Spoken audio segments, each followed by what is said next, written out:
یہ زندگی ہے تجھ سے اے جنت البقیہ، غم اور خوشی ہے تجھ سے اے جنت البقیہ،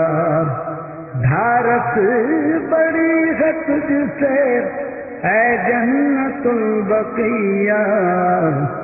یہ زندگی ہے تجھ سے اے جنت البقیہ۔ اعوذ باللہ من الشیطان اللعین الرجیم، بسم اللہ الرحمن الرحیم، الحمد للہ وکفی وسلام علی عبادہ الذین اصطفی۔ درود بھیجو۔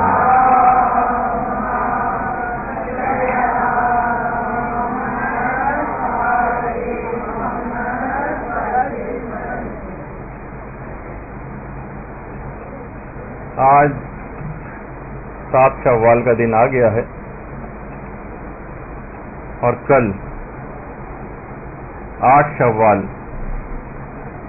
کا دن ہوگا۔ آج سے سالوں پہلے یہی 8 شوال تھی اور 1344 ہجری تھی۔ 21 اپریل کا دن تھا، 1925 کا سن چل رہا تھا کہ چشم فلک نے ایک ایسی صبح دیکھی کہ وہ جگہ جہاں 10,000 سے زائد صحابہ کرام مدفون ہیں، جہاں اہل بیت اطہار علیہم السلام کی قبور ہیں، جہاں ہمارے ائمہ معصومین علیہم السلام کی قبریں ہیں، جہاں اولیاء خدا اور علماء کے پاکیزہ نفوس آرام کر رہے ہیں، وہاں پر بلڈوزر چلے، بیلچے چلے اور ایک ہی دن میں جنت البقیع کا یہ جنت کا ٹکڑا ایک ویران ملبے کا ڈھیر بن گیا۔ وہ بقیع جو اس قدر مقدس کہ خدا کے رسول کے قدموں نے جس کی خاک کو چھوا، وہ بقیع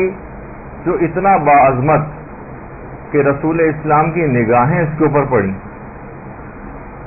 وہ بقیع جو اتنا عظیم کہ جہاں پر قبے بنے ہوئے تھے، گنبد بنے ہوئے تھے، اور اب وہاں گویا ایک چٹیل میدان۔ پیغمبر اکثر جنت البقیع کے باسیوں کو سلام کرنے کے لیے اور طلب مغفرت کے لیے، یعنی بقیع کے مدفون لوگوں کی، وہاں پر اکثر آیا کرتے تھے۔ یہ وہ سرزمین ہے کہ جو مجاہدین اور شہداء کی بستی، یہ بظاہر خاک ہے مگر اس کا نور کسی آفتاب سے کم نہیں۔ یہاں وہ مکین آباد ہیں جو پیغمبر اسلام سے محبت کرتے تھے اور پیغمبر اسلام ان سے محبت کرتے تھے۔ یہاں معصومین علیہم السلام کی قبور ہیں، یہاں پر مزارات ہیں، یہاں پر کبھی گنبد و مینار ہوا کرتے تھے، اور ہمیشہ سے بقیع زیارت گاہ خاص و عام رہا ہے۔ مگر اب وہاں یہ حالت ہے کہ وہاں پر شکستہ، بکھرے ہوئے اور اشک بار پتھروں کے علاوہ کچھ نہیں۔ یہ تاریخ کی ایک عظیم اور عجیب مظلوم بستی، یہ آباد لوگوں کا ویران گھر، اس کی ایک ایک قبر نوحہ کرتی ہوئی نظر آتی، اور مسلمانوں سے اپنی زبان بے زبانی سے ان کی دینی حمیت اور ان کی غیرت کو آوازیں دیتی ہوئی نظر آتی۔ یہ جنت البقیع ہے، اس کے مکینوں اور باسیوں پر ہم سب کا سلام۔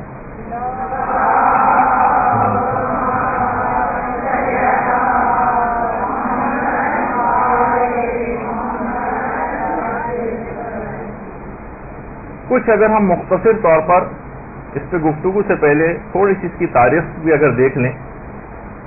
کہ اس جنت البقیع کا اصل نام اور پرانا نام بقیع الغرقد تھا۔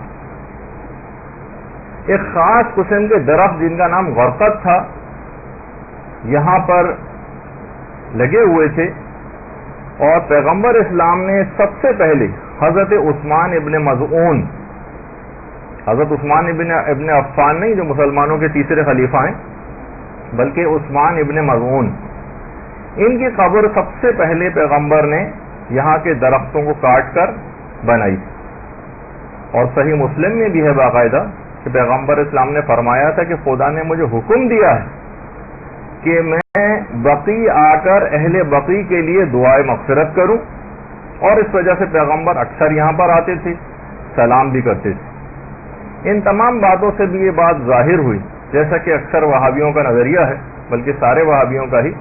کہ اس بات سے ثابت ہوتی ہے کہ زیارت قبور سنت رسول، اور تاریخ کی تمام کتابوں سے یہ بات ثابت ہے کہ یہاں پر گنبد ہوا کرتے تھے، مینار ہوا کرتے تھے، یہاں پر باقاعدہ ذریعیں بنی ہوئی تھیں، جیسے کہ ابھی آگے چل کر ہم تصاویر سے اس بات کو واضح بھی کریں گے.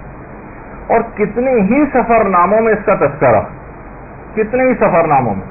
سب تمام سفر ناموں میں یہ بات کہی گئی ہے جو آج سے 700 سال پہلے لکھے گئے کہ باقاعدہ یہاں پر ذریعہ تھیں، گنبد تھے، قبے بنے ہوئے تھے، ان کے اوپر عمارتیں بنی ہوئی تھیں قبروں کے اوپر، جس پہ ہم تفصیل سے آگے چل کر بات کریں گے. خاص طور پر سفر نامہ ابن بطوطہ، اس کے اندر ابن بطوطہ نے خاص طور پر یہ باتیں لکھی ہیں اور پوری تفصیل بیان کی ہے کہ یہاں پر قبور کس طرح سے تھیں.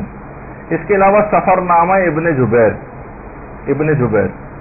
کہ 7ویں صدی ہجری کے اندر ہی سفر نامہ لکھا گیا ہے، اور ابن جبیر نے تفصیل کے ساتھ ایک ایک قبر کے متعلق مینشن کیا ہے اس بات کو کہ کس کس قبر کے اوپر میں نے یہاں پر گنبد بنے ہوئے دیکھے ہیں، ان کا رنگ کیا تھا، وہ کس کس چیز سے بنے ہوئے گنبد تھے. تو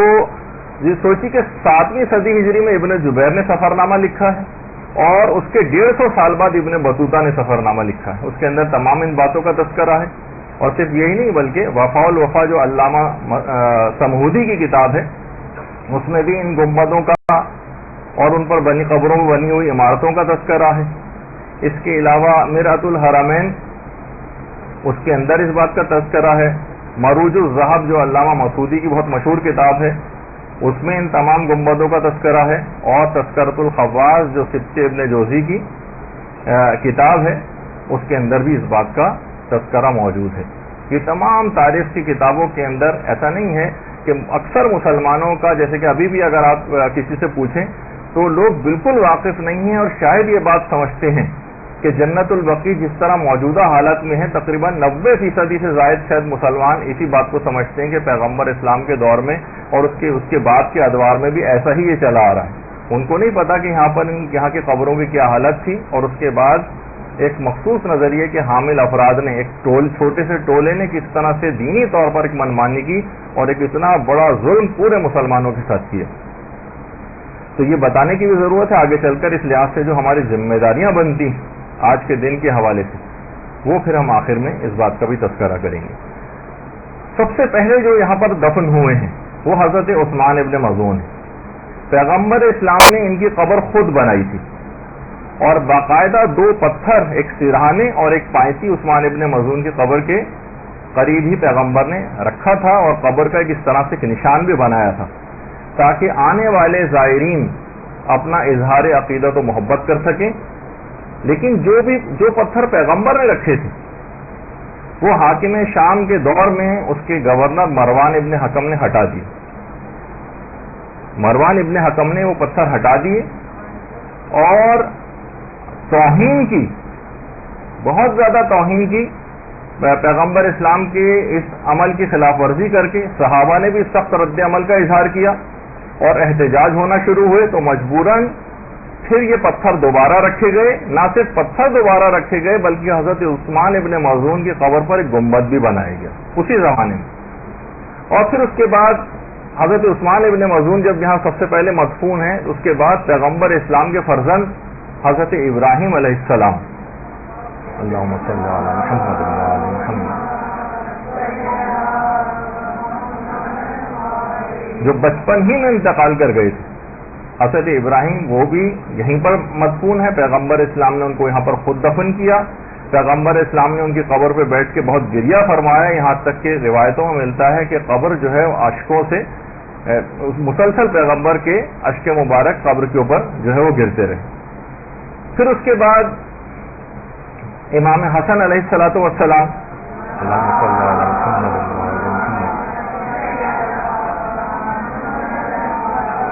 وہ یہاں پر مدفون ہوئے, اور امام حسن علیہ السلام نے باقاعدہ وصیت بھی کی تھی. یعنی اس سے پہلے ایک اور بات کا تذکرہ کر دیا جائے, اس سے پہلے تو شہزادی کونین سلام اللہ علیہ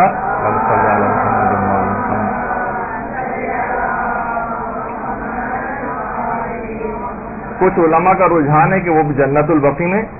دفن ہوئی, البتہ اور دیگر مقامات بھی ہیں, لیکن چونکہ ہم فوکس صرف جنت البقیع پہ کر رہے ہیں تو لہٰذا اس متعلق زیادہ اس پر ڈسکس نہیں کر رہے کہ شہزادی کونین وہ یہاں پر مدفون ہے, اور ان کی ایک روایت کے مطابق کچھ علماء کا جو رجحان ہے وہ یہ ہے کہ شہزادی قبر بقیع میں. تو بہرحال کچھ کے مطابق شہزادی اپنے حجرے ہی میں ہیں, کچھ علماء جو ہے وہ ریاض الجنہ میں بھی سمجھتے ہیں, اور شہزادی کی وصیت تھی کہ مجھے رات کے وقت دفن کیا جائے اور میری قبر کا کوئی نشان باقی نہ رکھا جائے. اب اس کی بھی آگے چل کر وضاحت ہو جائے گی کہ ایسا کیوں کیا گیا. اس کے بعد امام حسن علیہ الصلوۃ والسلام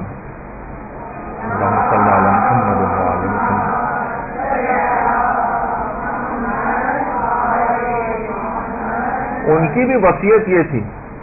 کہ مجھے میرے نانا کے پہلو میں دفن کیا جائے, اور اگر وہاں پر دفن کرنا ممکن نہ ہو نانا کے پہلو میں تو پھر مجھے میری مظلومہ ماں کے پہلو میں دفن کیا جائے. تو بعض علماء اس بات کی, اس وصیت کی بنا پر امام حسن کی, وہ اس بات کو سمجھتے ہیں کہ حضرت زہرا کی قبر شاید پھر بقیع میں ہی ہے, کیونکہ امام حسن نے وصیت کی تھی کہ اگر مجھے نانا کے پہلو میں دفن نہ ہونے دیا جائے تو مجھے میری مظلومہ ماں کے پہلو میں دفن کیا جائے. تو ہو سکتا ہے کہ پھر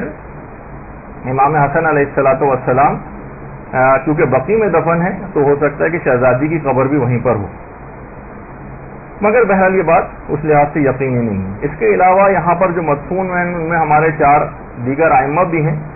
امام حسن علیہ السلام, چوتھے امام زین العابدین علیہ السلام, امام محمد باقر علیہ السلام, اور امام جعفر صادق علیہ السلام.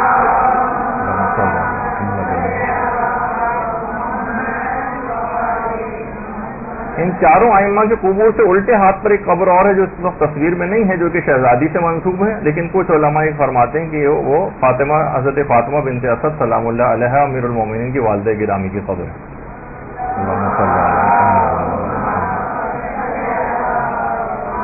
اور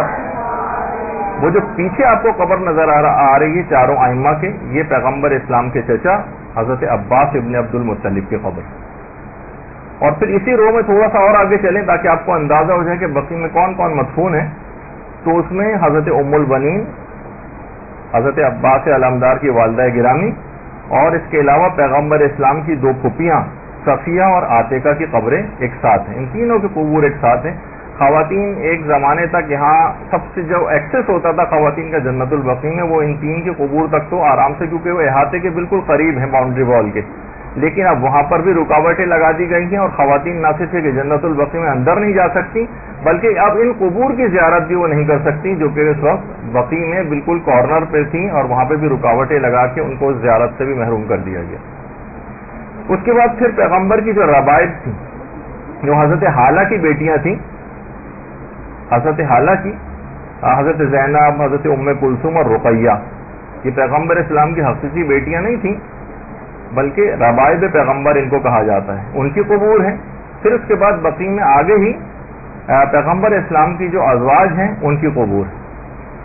البتہ 2 کی قبور جنت البقیع سے باہر ہے. ایک تو حضرت خدیجہ طاہرہ کی قبر جو کہ جنت المعلا کا جو قبرستان ہے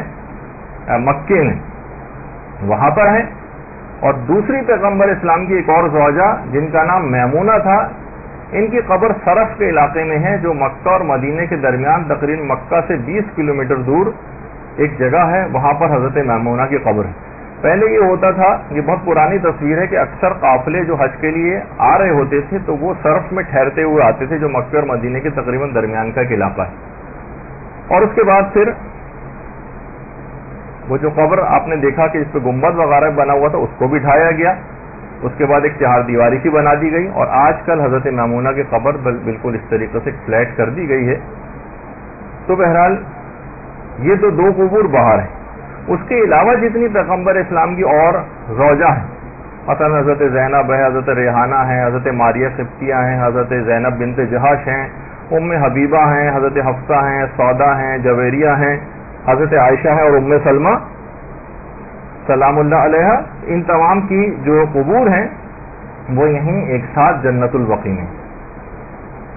اچھا، اسی طرح سے ایک اندازہ آپ کو ہو جائے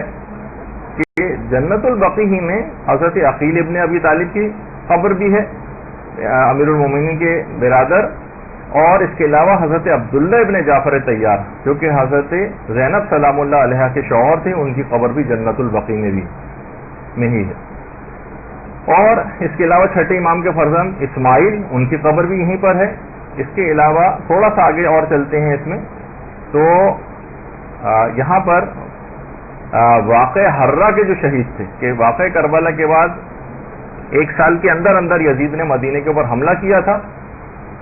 اور مدینے کے لوگوں کی جان مال و عزت و آبرو کو مباح قرار دے دیا تھا. بہت ہی بڑی تعداد میں یہاں پر شہادتیں واقع ہوئیں،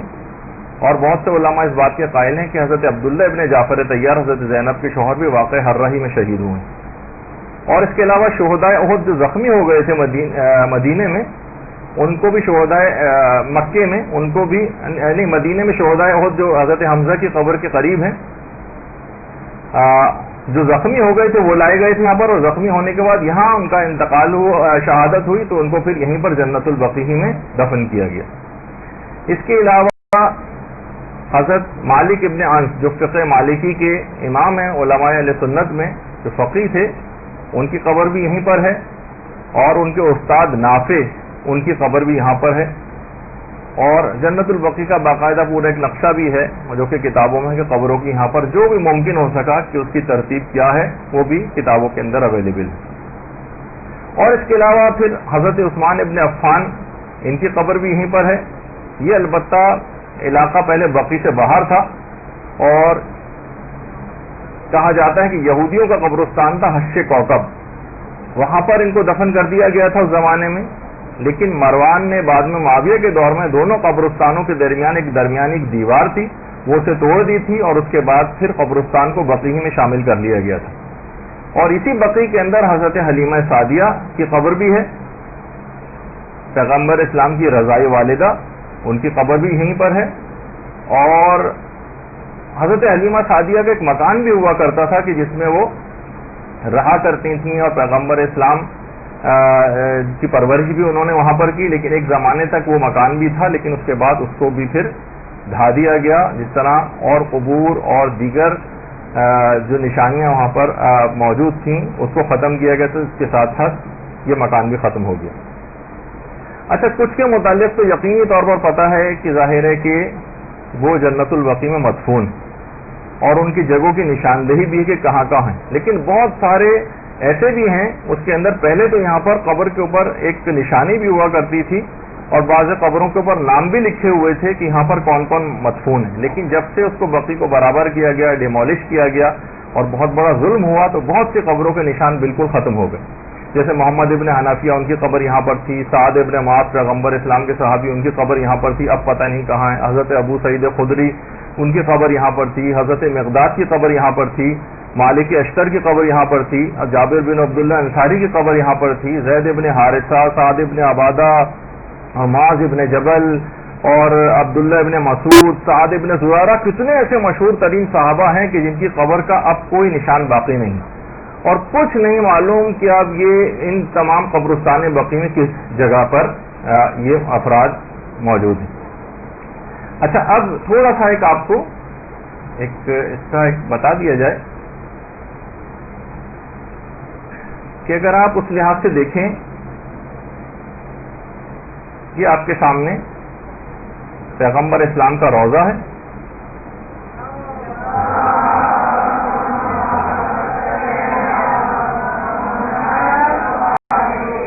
اور یہ اس کے سامنے قبرستان بقیع. بقیع صرف اور صرف اب ایک چٹیل میدان کی طرح سے ہے، اور یہاں پر وہ تمام قبے اور جتنی بھی عمارتیں سب بنی ہوئی تھیں وہ سب بالکل ختم ہو گئی. اور یہ دور جس جگہ پہ آپ کو یہ درخت سے نظر آ رہے ہیں، اس کے پیچھے ہی بیت الحزن ہوا کرتا تھا، یا جس کو بیت الاحزان کہا جاتا ہے، کہ جہاں پہ شہزادی کونین کے رونے کے لیے امیر المومنین نے گھر بنایا تھا، کہ لوگوں نے شکایت کی تھی کہ ہمارے آرام میں خلل پڑتا ہے، یا تو یہ دن میں روئیں یا رات میں روئیں. اور اس کے بعد یہ پورا ایک اس لحاظ سے ایک ویو ہے، اگر آپ دیکھیں کہ 3 ڈائمینشنل ویو ہے. تو بہرحال یہ تاکہ آپ کے سامنے ایک اندازہ ہو جائے کہ بقی کس جگہ پر ہے، جنہوں نے بقی کو نہیں دیکھا ہے تاکہ وہ دیکھ لیں کہ پیغمبر اسلام کے روضہ اور مسجد نبوی کے بالکل سامنے یہ ہے. اور جو بہت شروع میں جس جگہ زیادہ لوگوں کا رش نظر آ رہا ہے آپ کو تھوڑا سا رائٹ سائڈ کے اوپر، یہاں ہی ائمہ بقی کی قبریں ہیں، سب سے زیادہ رش یہیں پر نظر آتا ہے. اور باقی یہ بلو والے اس میں جو نظر آ رہے ہیں تجہیز و تکفین وغیرہ کا ایک ادارہ ہے کہ جو یہاں پہ لوگ انتقال کر جاتے ہیں ان کی تجہیز و تکفین کے لیے وہ یہاں پر ورک کرتا ہے، تاکہ یہ آپ کے سامنے ایک چیز آ جائے. اچھا، تو بات یہ ہو رہی تھی کہ 8 شوال کا دن تھا، 21 اپریل تھی 1925 میں.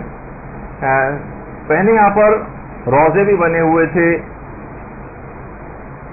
اور اس کے علاوہ یہاں پر گنبد بھی بنے ہوئے تھے، اس پر مینار بھی تھے، مگر وہابیوں نے اپنی دیرینہ عداوت اور ایک سیاست کی بنیاد پر انہیں ڈھا دیا. اور آگے چل کر ہم یہ واضح کریں گے کہ کوئی فقہی مسئلہ نہیں تھا، بلکہ اس کے پس پردہ کچھ اور دیگر عوامل بھی تھے. سب سے پہلے یہ بھی ضروری ہے کہ تھوڑا سا ایک وہابیت کا ایک مختصر سا تعارف کروا دیا جائے کہ دیکھیے یہ جو مٹھی بھر ٹولہ ہے یہ دنیا میں فقط اور فقط اپنے آپ کو صرف اکیلا موحد سمجھتا ہے کہ توحید پرست صرف ہم، اور خود کو یہ ایک دین کا ایک ٹھیکیدار سمجھتا ہے.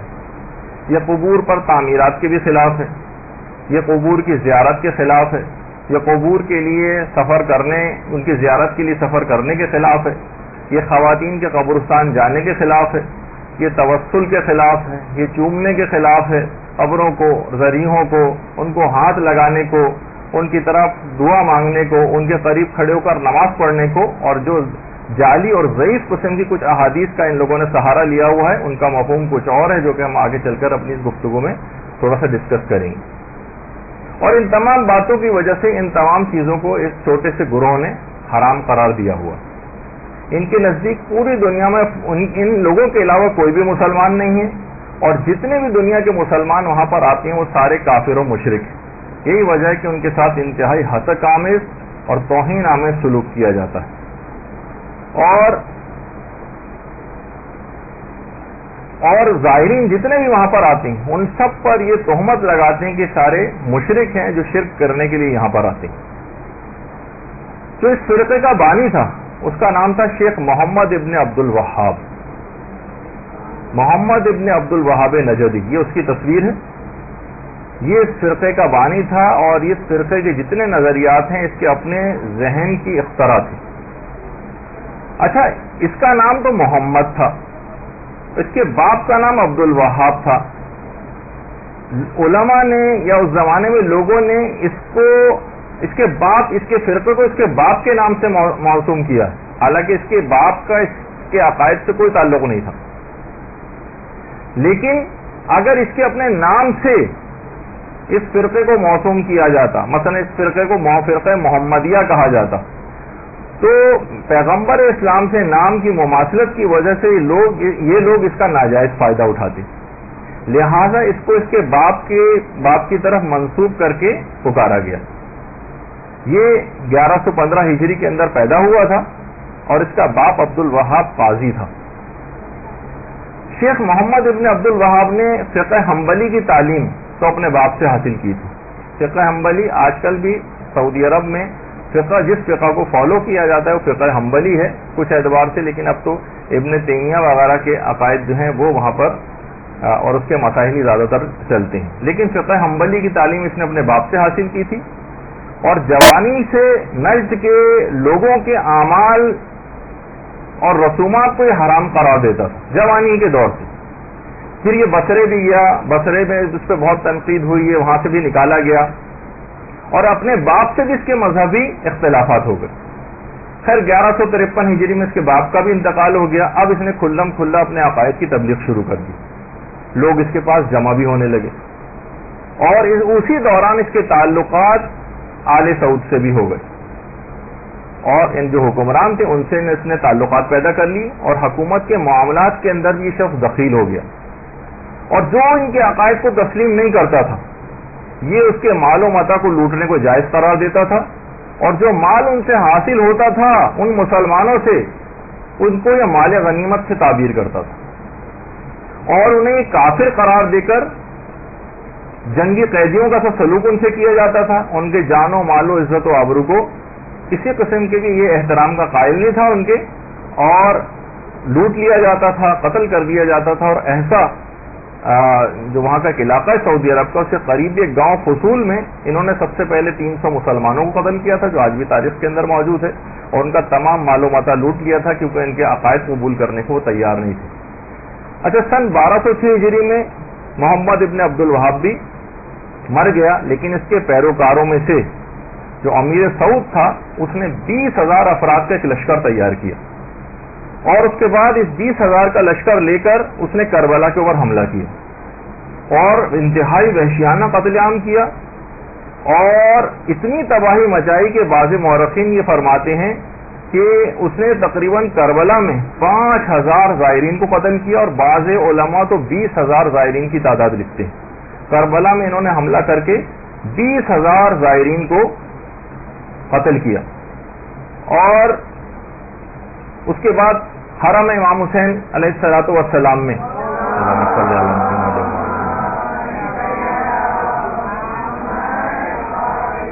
بہت لوٹ مار مچائی اور وہاں پر جتنا بھی سونا تھا اور تبرکات تھے وہ سب کے سب انہوں نے لوٹ لیے اور یہ حملے کے لیے انہوں نے جس دن کا انتخاب کیا تھا وہ 18 ذی الحجہ عید غدیر کے دن کا انتخاب کیا تھا. اور علامہ سید محمد جواد عاملی جنہوں نے کتاب لکھی ہے مفتاح الکرامہ اس میں ان وہابیوں کے کربلا پر حملے کی پوری تفصیل ہے 7ویں جلد کے اندر اور تفصیل کے ساتھ اس سانحے کا ذکر کیا. اور اس کے بعد بھی ایسا نہیں کہ فقط ایک دفعہ وہابیوں نے کربلا کے اوپر حملہ کیا ہو بلکہ اس کے بعد بھی کربلا اور نجف اور اطراف کے جتنے علاقے تھے 12 مرتبہ وہابیوں نے وہاں پر حملے کیے اور یہ باقاعدہ کربلا اور نجف کو بلاد شرک اور دارالکفر کا نام دیتے تھے اور اسی وجہ سے انہوں نے وہاں کی جان و مال و عزت و آبرو کو مباح قرار دے دیا تھا اور لوٹ مار کا بازار گرم کر رکھا تھا. تو بہرحال یہ دماغ میں رہے کہ یہ جو محمد ابن عبد الوہاب تھا اور اس کا جو مذہب اس نے کی بنیاد اس نے رکھی وہابیت کی یہ انتہائی سخت خشک اور جامد دین. اس زمانے ہی سے علماء نے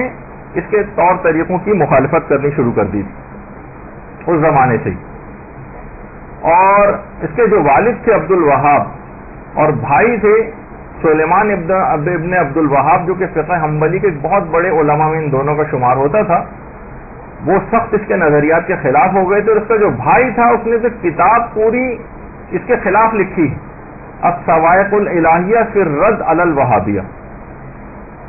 جس میں اس نے محمد ابن عبد الوہاب کے نظریات کا سختی کے ساتھ رد کیا. یہ باقاعدہ اس کے سگے بھائی کی کتاب جو سلیمان ابن عبد الوہاب تھا اس نے پوری کتاب محمد ابن عبد الوہاب کے خلاف لکھی اور اس کے باپ بھی اس کے نظریات کے خلاف تھا اور اس کے اپنے بھائی بھی اس کے نظریات کے شدت کے ساتھ مخالف تھا. بعد میں خیر ابو العباس احمد ابن عبد العلیم جو ابن تیمیہ کے نام سے مشہور اور جس کی تاریخ وفات تقریباً 728 ہجری تھی وہ بھی حنبلی تھا اور اس کے عقائد ہی بعد میں وہابی فرقے کے اعتقادات کی جو ہے وہ بنیاد قرار پائے. یہ ابن تیمیہ کی قبر ہے اور ابھی آگے چل کر بہت سی اس کی قبر کو دوبارہ بھی دکھائیں گے آپ کو تاکہ آپ کے دماغ میں یہ بات رہے کہ دیکھیں ان کی اپنی قبور اس طرح سے بنی ہوئی آگے چل کے بہت ساری چیزیں لیکن وہاں پر انہوں نے قبروں کا کیا حشر کیا ہے اور جو رائل قبرستان ہے وہاں کے ان کی وہاں کی قبور جو ہے اور وہ وہاں کس طرح سے ان لوگوں کے طور طریقے ہیں وہ بھی آگے چل کر جو ہے وہ ذکر ہوں گے. تو بہرحال ابن تیمیہ ہی بعد میں اس فرقہ وہابیہ کے عقائد کی بنیاد قرار پایا اور آج تک اسی کی پیروی ہوتی.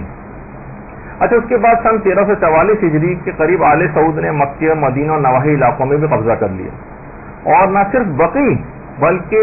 خاندان رسالت اور اصحاب رسول کے جو روضوں اور مقابر جو ہیں ان کو ڈھانے کی کوششیں اور بہانے شروع کر دی. سمجھ میں نہیں آتا تھا ان لوگوں کے آخر کون سا ایسا کوئی طریقہ اختیار کریں, کوئی ایسا شرعی طریقہ حاصل ہو جائے تاکہ ہمیں عام عوام کی حمایت بھی حاصل ہو جائے. اس کے لیے انہوں نے کیا کیا کہ نجد کا جو قاضی القضات تھا سلیمان, اس کو مدینے روانہ کیا اور کہا کہ تم جاؤ اور جا کر وہاں کے مفتیوں سے, مدینے کے مفتیوں سے گفتگو کرو اور گفتگو کے ذریعے انہیں قائل کرو کہ یہ سب کفر اور شرک ہے, تو لہٰذا ان قبروں کو ڈھایا جائے. اور اس کے لیے باقاعدہ ایک سوال نامہ بھی بنایا, اور وہ سوال نامہ اس طریقے کا تھا جس کا لازمی نتیجہ یہی تھا کہ جو وہ چاہتے تھے اسی طرح کے جوابات ان کو ملے. جیسے آپ کو یاد ہے نا, یہاں پر ایک ریفرینڈم کرایا تھا ضیاء الحق نے, جو یہاں کا ایک دفعہ حکمران پاکستان کا گزرا ہے, اس نے باقاعدہ ایک ریفرینڈم کرایا تھا اور اس میں کہا تھا اگر آپ چاہتے ہیں کہ پاکستان میں اسلامی نظام نافذ ہو جائے, اگر آپ ہاں کہتے ہیں تو میں خود بخود 5 سال کے لیے صدر منتخب ہو جاتا ہوں.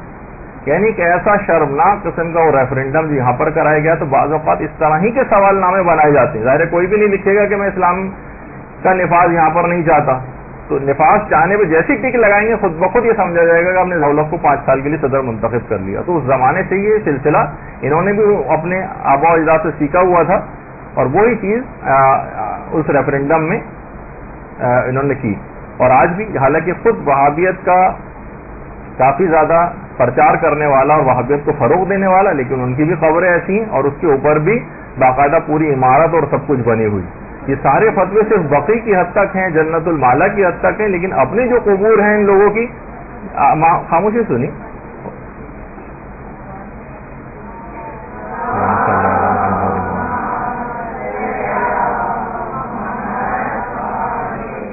تو ایسا سوال نامہ بنایا گیا کہ جس کا لازمی نتیجہ یہی تھا, اور باقاعدہ دھمکی دی وہاں کے مفتیوں کو کہ اگر تم نے ہماری مرضی کا فتویٰ نہیں دیا تو تم پر شرک کا حکم لگایا جائے گا, تمہاری مذمت کی جائے گی, اگلے مرحلے میں تمہیں توبہ کا حکم دیا جائے گا, اور پھر بھی اگر تم لوگ نہ مانے اور ہمارے مطلوبہ فتوے کے اوپر دستخط نہیں کیے تو تم کو واجب القتل قرار دے کر قتل کروا دیا جائے گا. یہ سوال نامہ جو باقاعدہ بنایا گیا تھا, یہ مکہ کے ام القریٰ جو رسالہ تھا, اس میں شوال میں 1344 ہجری کے شمارے میں وہ سوال نامہ شائع ہوا تھا.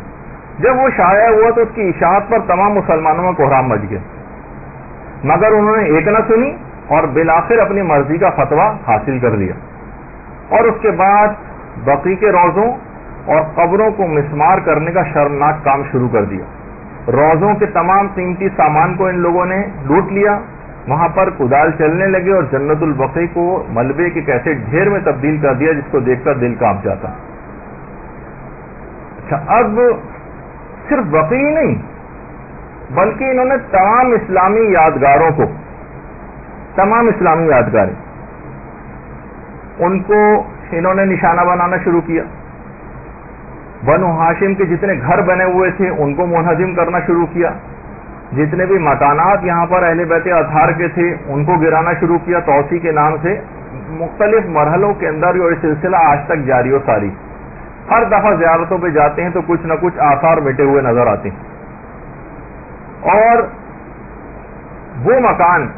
پیغمبر اسلام کا جو حضرت خدیجہ کے ساتھ پیغمبر اسلام جس مکان میں 28 سال پیغمبر نے گزارے تھے اس کو بھی منہدم کر دیا گیا, اس کو کھنڈر میں تبدیل کر دیا. اور یہ بیت سیدہ خدیجہ تھا, اور اس کے اندر باقاعدہ وہ کمرہ بھی تھا جہاں پہ حضرت یہ جو دائرہ نظر آ رہا ہے جہاں پہ سیدہ کونین کی ولادت ہوئی تھی.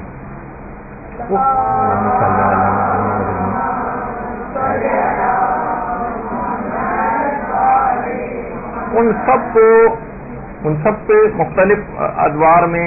بلڈوزر چلائے جاتے رہے اور مکانات کو رفتہ رفتہ ختم کرواتے چلے گئے,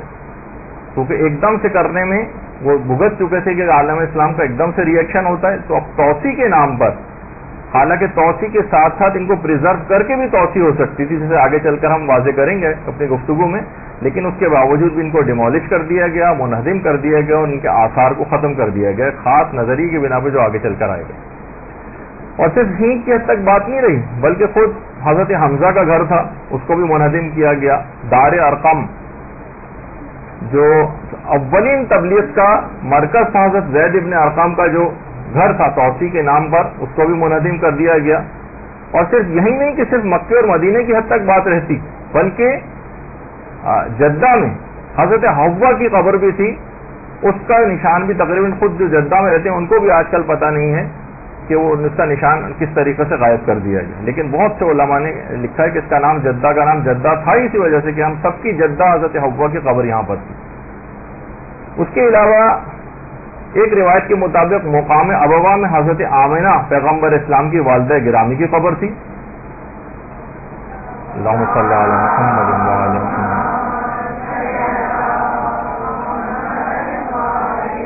لوگوں نے پتھر وغیرہ رکھ کے اس کا ایک نشان باقی رکھنے کے حوالے سے حضرت آمنہ کی قبر یہاں پر تھی۔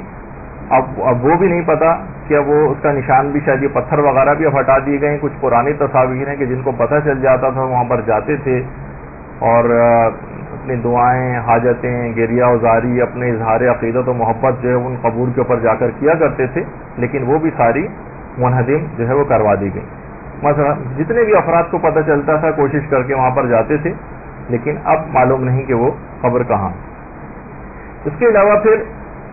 اس کے بعد بھی پھر 1924 میں طائف میں حضرت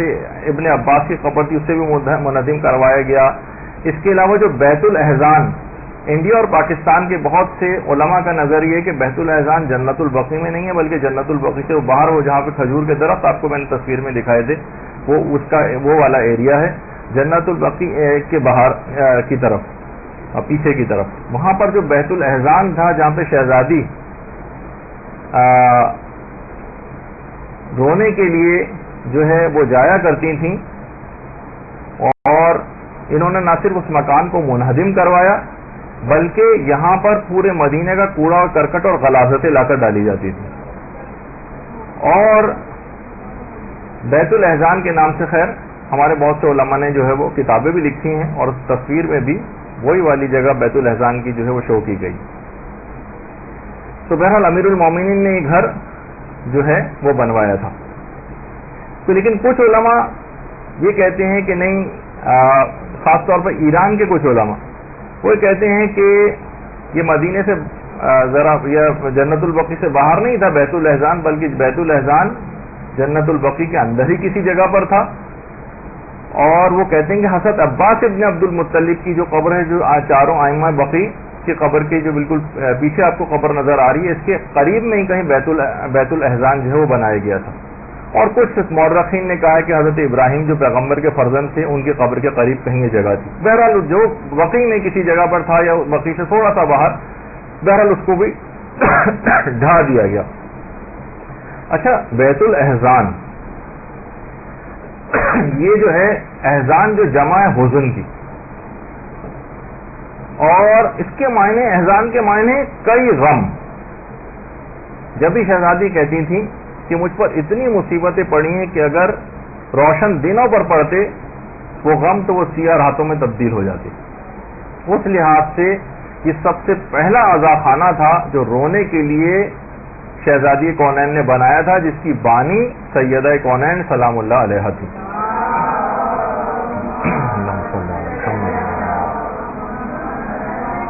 اور موجودہ جتنے بھی عزاخانے موجودہ وہ سب کے سب بی بی کی اسی سیرت کی پیروی میں بنائے گئے۔ جب بھی بہار الانوار کی 5ویں جلد میں امام زمانہ علیہ الصلوۃ والسلام کا بھی فرمان ہے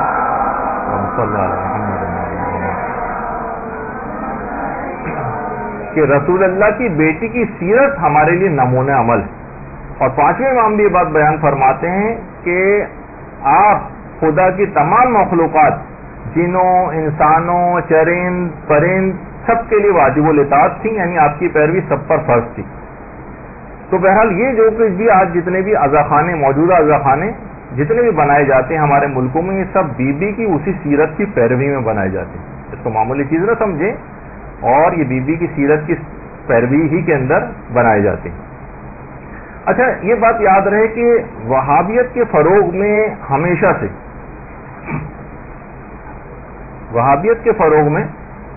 ہمیشہ سے یہود و نصارہ کا بڑا ہاتھ رہا، اور جو برطانوی جاسوس تھا جس کا نام تھا ہیمفرے، یہ ہیمفر جس کو کہا جاتا ہے، ہیمفرے، باقاعدہ اس کے اوپر پوری کتاب بھی ہے ہمفرے کے اعترافات کے نام سے۔ جس میں اس نے اپنے قریبی روابط کا محمد ابن عبد الوہاب کے ساتھ اس کا ذکر کیا.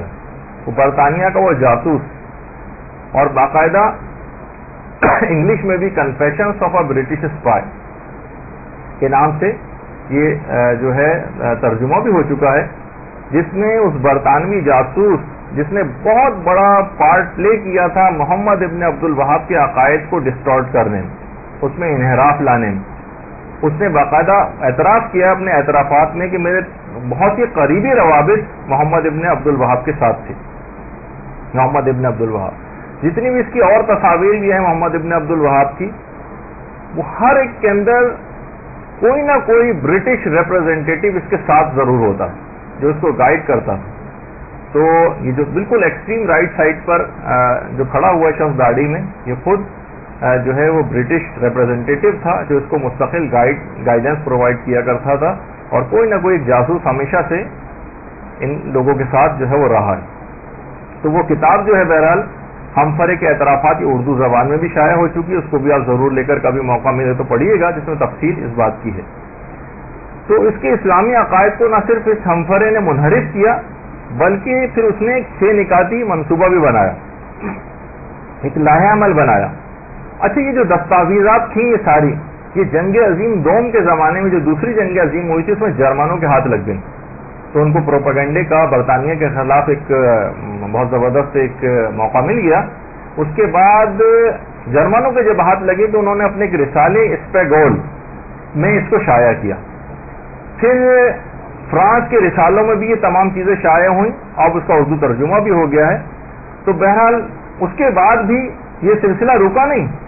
ہمفرے ساتھ لگا ہوا تھا. بعد میں پھر 1916 سے 1918 کے درمیان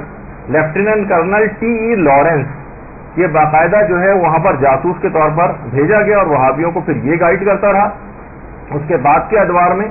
اور ایک فتنے کے طور پر اس کو باقاعدہ 1916 کے اندر جو ہے وہ کھڑا کیا گیا, اور اس پر بعد میں فلمیں بھی بنی لارنس آف عربیہ کے نام سے, جو کہ آپ نے اکثر سنا ہوگا. تو آج تک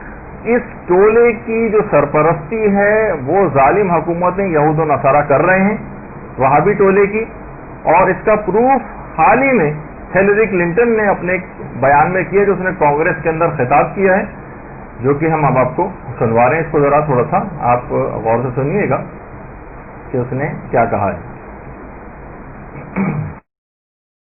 Remember here, the people we are fighting today, we funded 20 years ago. The people we are fighting today, we funded 20 years ago. The people we are fighting today, we funded 20 years ago. And we did it because we were locked in this struggle with the Soviet Union. They invaded Afghanistan, and we did not want to see them control Central Asia, and we went to work. And it was President Reagan in partnership with the Congress, led by Democrats, who said, you know what, sounds like a pretty good idea. Let's get some to come from Saudi Arabia and other places, importing their Wahhabi brand of Islam from Saudi Arabia and other places, importing their Wahhabi brand of Islam from Saudi Arabia and other places, importing their Wahhabi brand of Islam so that we can go beat the Soviet Union. And guess what? They retreated. They lost billions of dollars, and it led to the collapse of the Soviet Union. تو آپ نے دیکھا کہ انہوں نے واضح طور پر یہ چیز بتائی کہ اس کے لیے ہم نے وہابی برانڈ آف اسلام جو ہے اس کو درآمد کیا, اور اس کے ذریعے سے پھر روس کو جو ہے وہ شکست دی. تو یہ ہمیشہ سے یہ ظالم حکومتیں اس وہابی ٹولے کو پروموٹ کرتی رہی ہیں, اس کے افکار کو پھیلاتی رہی ہیں. ان میں ان کے مقاصد کار فرما تھے. آپ نے اس سے پہلے ہیمفرے کو دیکھا, پھر جو ہے یہ لارنس آف عربیہ وہاں پر آیا. اس کے علاوہ بھی ہر وقت ایک برٹش اسپائی کوئی نہ کوئی گائیڈنس کے لیے ان لوگوں کے ساتھ رہتا تھا. تو اب اچھا, پھر اس کے بعد جب انہوں نے انہدام کر دیا اور منہدم کر دیا جنت البقیع کو, تو بعد کے سالوں میں پھر ملکوں کے اندر یہ احتجاجات جو ہے وہ شروع ہو گئے. ہر ملک کے اندر یہ احتجاج شروع ہو گئے, اور حجاز کی حکومت نے اس کے بعد جب احتجاج زیادہ ہوا تو عراق, شام اور مصر سے آنے والے حجاج پر پابندی لگا دی کہ اگر تم جو وہاں رہنے والے بھی تھے ان سے کہا اگر تمہیں وہابیت قبول ہے تو ٹھیک ہے, ورنہ تم کو یہاں سے نکال دیا جائے گا. ہزاروں مسلمان ان کے ظالمانہ رویے کی وجہ سے مکہ اور مدینہ چھوڑ کر چلے گئے، ہزاروں مسلمان. اچھا، ابتدا میں تو انہوں نے یقین دہانی کرائی کہ ہم نہ ان پہ دوبارہ تعمیرات کروا دیں گے، لیکن ابھی تک کوئی آثار نہیں ہے کہ اس وعدے کو وہ پورا کرے. اس کے بعد ایک احتجاجی تحریک شروع ہو گئی پوری دنیا میں. تمام شیعہ و سنی افراد متحد تھے، مگر نہ جانے بعد میں کیا ہوا کہ گزشتہ 80 سالوں میں سوائے مکتب تشیع کے سب نے جنت البقیع کے انہدام کو بھلا دیا، اور اب فقط اور فقط شیعہ حضرات ہی 8 شوال کا دن منا کر اہل بیت سے اپنی مودت کا اپنا فریضہ ادا کرتے ہیں، اور علماء فرماتے ہیں کہ اجر رسالت ادا کرتے ہیں. اجر رسالت، یہاں جو آپ آ کر بیٹھی ہوئی ہیں، یہ گفتگو سن رہی ہیں، یہ اسی اجر رسالت کی ادائیگی ہے جس کا قرآن نے حکم دیا.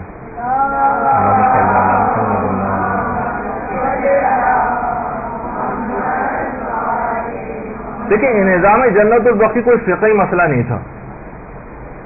یہ ایک شیطانی اور ایک سیاسی حکمت عملی تھی جس کی بنیاد خاندان اہل بیت سے دیرینہ عداوت اور دشمنی تھی. عام دشمنیوں میں دیکھیے انسان کیا کرتا ہے، لوگوں کو قتل کر دیتا ہے، گھر بار کو جلا دیتا ہے، تباہ و برباد کر دیتا ہے، انہیں ڈھا لیتا ہے. لیکن جب نفرت اور دشمنی اپنی انتہائی حدوں کو اور آخری حدوں کو چھونے لگتی ہے تو پھر ان کی قبروں کو بھی نہیں چھوڑا جاتا. اور یہی وجہ ہے کہ امام حسین علیہ الصلوۃ والسلام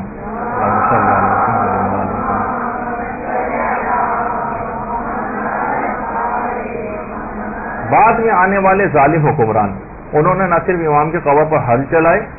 بلکہ نہروں کا پانی تک قبروں کے اوپر چھوڑا. پانی جیسے قبر کے اطراف میں آیا،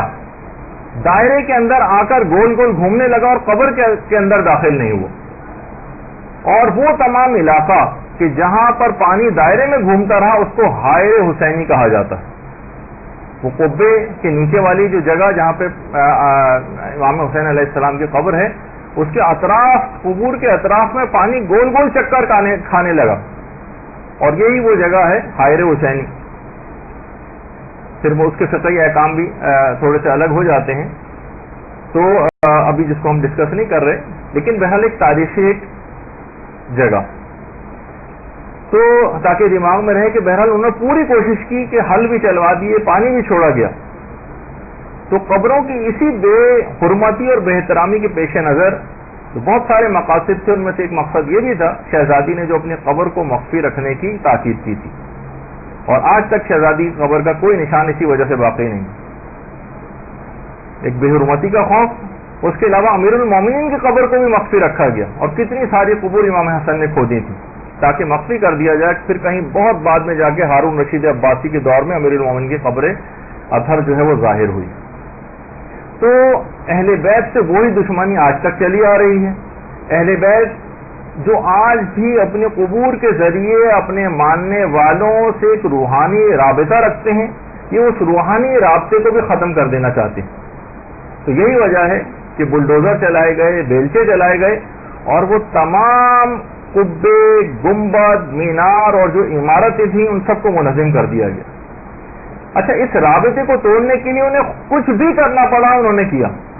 چاہے ان کو شرک اور بدعت کے فتوے جو ہے وہ لگانے پڑے. علامہ ابن قیم جوزی جو ابن تیمیہ کے شاگرد تھے، اس نے پوری کتاب لکھی ہے زاد المعاد فی ہدی خیر الغیب. اس نے لکھا ہے کہ قبروں پر ان تعمیر عمارتوں کا ڈھا دینا واجب، اور اگر ان کا ڈھانا ممکن ہو تو ایک دن کی تاخیر کرنا بھی جائز ہے. یہ باقاعدہ اپنے زاد المعاد کتاب کے اندر اپنے نظریے کا اظہار کیا. یعنی اتنی سبگیری اس کے بعد بھی ان کو چین نہیں آیا. اور خیر 22 اپریل ابھی 2009 سے 3 سال پہلے بدھ کے دن جب صبح کے وقت فجر کی نماز کے بعد جب بقیع کھلتا ہے اور زائرین جب بقیع کے اندر داخل ہوئے تو دیکھا کہ ائمہ اہل بیت کے قبور نگاہوں سے اوجھل اور لال رنگ کی. اس کے باوجود حالانکہ کتنے دور روک دیا جاتا ہے لیکن وہ قبریں آنکھوں کے سامنے بھی نہ آئے، اس کے لیے پارٹیشن لال رنگ کے پوری قطار کے اندر جو ہے وہ لگا دی گئی اور لال لال یہ رکاوٹیں کھڑی کر دیں کہ جو لوگ ان کے قبور کو دیکھ بھی نہ سکیں. یہ ابھی بالکل 22 اپریل 2009 کو یہ واقعہ ہوا. اچھا، یہ جو کام کیا تھا انہوں نے ٹوکن کے طور پہ کیا. کہ مسلمانوں کے برداشت کے ایک لیول کو چیک کرنا، اور اس کے بعد اعلان بھی انہوں نے کیا کہ اب یہ پرماننٹ کر دیا گیا ہے اور اب ان قبور کو دیکھنا بھی ممکن نہیں ہے۔ لیکن بہرحال اس کے بعد احتجاج ہوا، بڑا سخت احتجاج ہوا، اور خود ایران نے حکومتی سطح پر اس میں احتجاج کیا،